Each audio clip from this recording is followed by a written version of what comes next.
ওই যে বললাম ওনারা ক্রিকেটটা চিন্তা করেন হচ্ছে ডিউ রেসপেক্ট 2010 সনের মতো।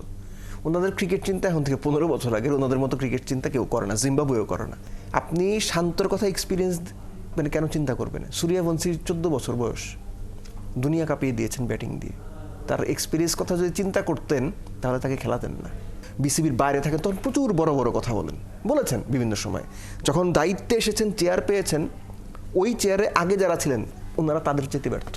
কিন্তু এটার পেছনে আসলে একটা ব্যাখ্যাও গতকালকে নাজমুল আবেদিন ফাহিম এবং প্রধান নির্বাচক দিয়েছেন। শান্তর কথা আপনি বলছিলেন, আমার হাতে একটা স্ট্যাট রয়েছে, গেল 19 টি20তে তার কোনো 50 নেই, এর মধ্যে 8 বার তিনি সিঙ্গেল ডিজিটে আউট হয়েছেন।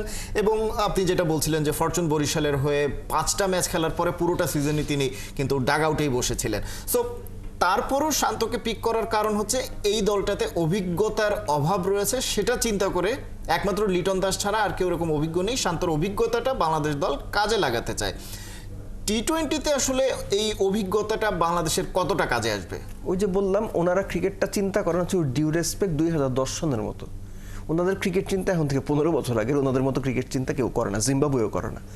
এবং এই কারণে হচ্ছে বাংলাদেশ ক্রিকেটের এই অবস্থা। মানে এটা খুবই দুঃখজনক, হতাশাজনক এবং নিন্দনীয় যে বাংলাদেশ ক্রিকেট সিস্টেমের সঙ্গে যারা সম্পৃক্ত, মোস্ট ইম্পর্টেন্টলি যারা ডিসিশন মেকার, তাদের ক্রিকেট বোধ, ক্রিকেট দর্শন, ক্রিকেট চিন্তা এখন থেকে 1 যুগ পুরনো মিনিমাম।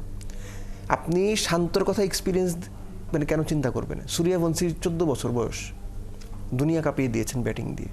তার এক্সপিরিয়েন্স কথা যদি চিন্তা করতেন তাহলে তাকে খেলাতেন না। সো এটাই রাহুল দ্রাবিড় আর আমাদের দেশের থিঙ্ক ট্যাঙ্কদের পার্থক্য। আমাদের দেশের থিঙ্ক ট্যাঙ্করা যখন বিসিবির বাইরে থাকেন তখন প্রচুর বড় বড় কথা বলেছেন বিভিন্ন সময়। যখন দায়িত্বে এসেছেন, চেয়ার পেয়েছেন, ওই চেয়ারে আগে যারা ছিলেন ওনারা তাদের চেয়ে ব্যর্থ।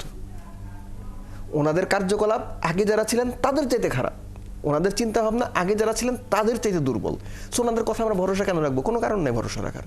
সো ওনারা যে বলছেন যে এক্সপিরিয়েন্সের কারণে, এটাই প্রমাণ করে যে আধুনিক যুগের ক্রিকেটটা সম্পর্কে তারা হয়তো বোঝেন না, বুঝলেও তাদের কিছু করার নাই, বা বুঝলেও ওই সিদ্ধান্তটা নেওয়ার সাহস পান না। কারণ বাংলাদেশ টিম থেকে এই মুহূর্তে ধরেন শান্তকে ড্রপ করে দেওয়া, এটা না তাদের কাছে হয়তো গায়ে লাগে, বা ক্যাপ্টেন ড্রপ করব, 2 ফর্মেটের ক্যাপ্টেন কেমন লাগে দেখতে।